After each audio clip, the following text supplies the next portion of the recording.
Bienvenue pour cette séquence de paroles de la vie éternelle avec Marc Joseph. Aujourd'hui, nous sommes le 9 janvier 2025. 9 janvier 2025, je suis de retour pour te rappeler que ce jour du 9 janvier est pour toi un jour de grâce avec la présence de Jésus-Christ dans ta vie. Un jour de grâce. Parce que lorsque Jésus-Christ est présent dans une vie, il est présent dans toute la plénitude de sa grâce. Jésus-Christ n'est pas un condamnateur, il est le sauveur. Il est clair de comprendre que si Jésus-Christ est dans ta vie, quoi qu'il puisse arriver, sa grâce sera toujours là en ta faveur.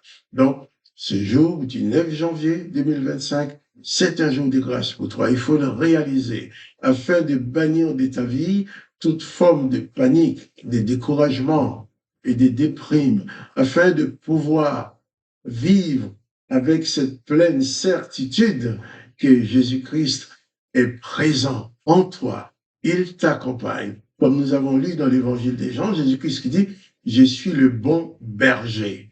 Le bon berger. Jésus-Christ a dit cette parole au peuple d'Israël qui avait l'habitude de proclamer tous les jours avec leur psaume 23, l'Éternel est leur berger. Bien entendu, Jésus-Christ ne leur a pas dit que l'Éternel n'était pas leur berger, mais il a dit, moi, Jésus-Christ, je suis le bon berger qui donne la vie et qui n'ôte pas la vie aux brebis, parce qu'elles ont commis une erreur, parce qu'elles ont commis une erreur. Donc, il est clair que si Jésus-Christ est dans ta vie, il faut réaliser que tu vis vraiment sous le règne de la grâce, mais plus sous le règne de la condamnation. Hier, nous avons terminé la lecture de l'évangile des Jean, qui nous a expliqué que Jésus-Christ a fait beaucoup plus de choses que ce qui est écrit dans les évangiles, et que si même on devait tout raconter, eh bien, il y aurait une quantité de livres ou de choses que le monde aurait du mal à contenir parce que Jésus-Christ en a fait énormément. Mais il y a certaines choses qu'ils ont rapportées dans les évangiles. Ils nous ont apporté suffisamment d'éléments qui nous permettent de connaître Jésus et accéder au salut et être sauvé par la valeur de son sacrifice pour l'humanité. Et avant de passer à un autre évangile, je ne sais pas encore, ce sera peut-être l'évangile de Luc ou l'évangile de Marc ou, ou l'évangile de Matthieu que nous avons commencé à lire encore du premier chapitre, puis d'ici quelques mois, nous arriverons à la fin du livre. Je voulais faire un petit résumé de quelques éléments. Pendant plusieurs jours, je fait quelques résumés de plusieurs éléments que nous avons lus dans l'évangile des Jean. Par exemple, dans l'évangile des Jean, il nous expliquait que Jésus-Christ est venu dans le monde parce que Dieu le Père, qui n'est pas le condamnateur, a voulu manifester son amour aux humains qui étaient irrémédiablement condamnés.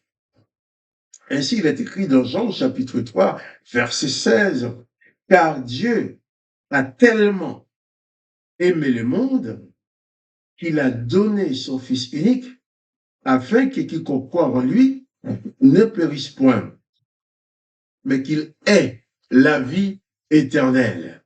Il a tellement aimé le monde, il a donné son Fils unique afin que quiconque croit en lui ne périsse point, mais qu'il ait la vie éternelle. » Je reprends ces paroles. Dieu le Père de Jésus-Christ a tellement aimé le monde qu'il a donné son Fils unique, son seul Fils, afin que quiconque croit en lui ne périsse point, mais qu'il ait la vie éternelle. Jésus-Christ arrive sur la terre d'Israël, à Bethléem, il arrive dans le monde, un monde irrémédiablement condamné. Parce que depuis que l'humanité existe, tous les hommes et toutes les femmes qui naissent dans ce monde sont nés pour mourir, et mourir définitivement. Pourquoi?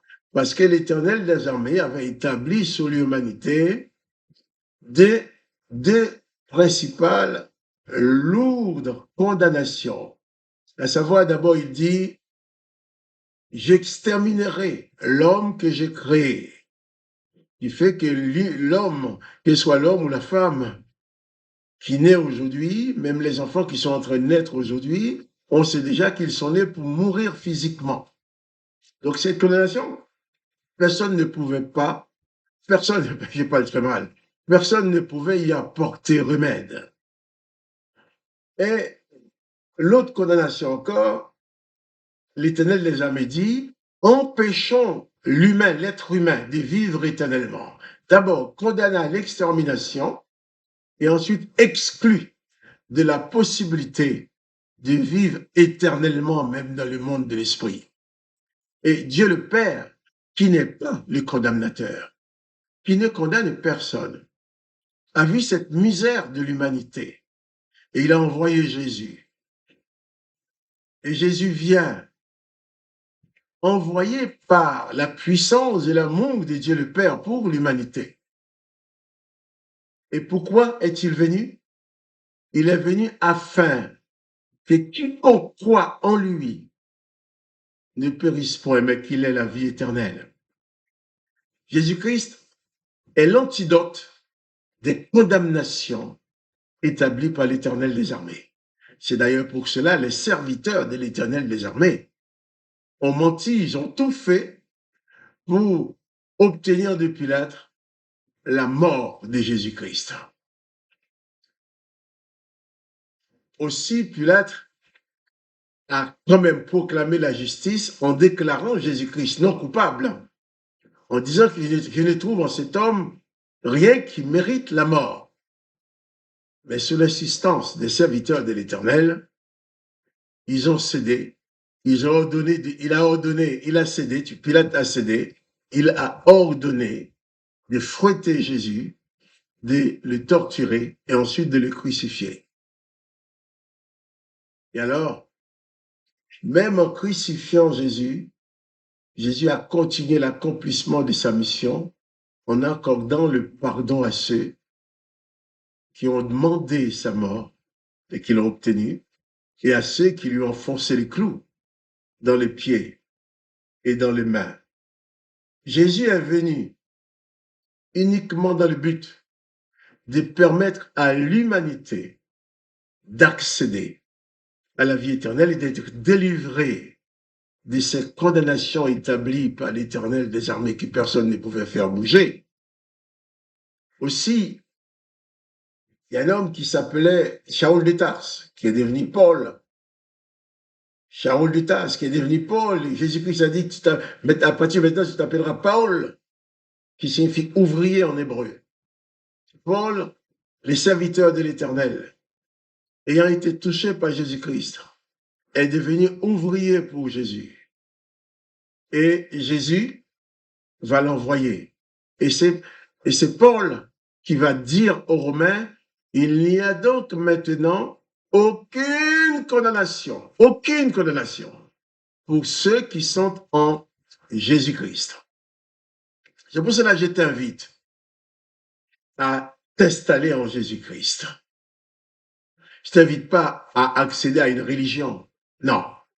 Jésus-Christ a même dit à ses disciples, ça dans l'évangile de Marc, chapitre 15, allez par tout le monde, prêchez la bonne nouvelle à toute la création. Donc, la possibilité d'être libéré, d'être délivré de cette condamnation à la mort éternelle établie par l'Éternel des armées, la possibilité d'être délivré de cette condamnation est accordée à tous ceux qui veulent croire en Jésus-Christ. Jésus-Christ dit, celui qui croit en moi vivra éternellement. Et c'est pour ça, tout le matin, tous les jours, je me lève en disant, c'est un jour de grâce que Jésus-Christ me donne. C'est un jour de grâce avec la présence de Jésus-Christ dans ma vie. Car je sais que l'amour de Dieu le Père pour moi a fait qu'il a envoyé Jésus-Christ dans le monde pour que moi je puisse croire en lui et que je ne périsse point comme l'avait décidé l'Éternel des armées et en plus que j'ai la vie éternelle. C'est pourquoi Jésus dit, celui qui croit en lui vivra même s'il meurt. Alors, c'est une bonne nouvelle. Il ne s'agit pas d'accéder à une religion, d'embrasser une religion, mais il s'agit seulement de recevoir dans ta vie la présence de Jésus-Christ. Et c'est tout simple à faire.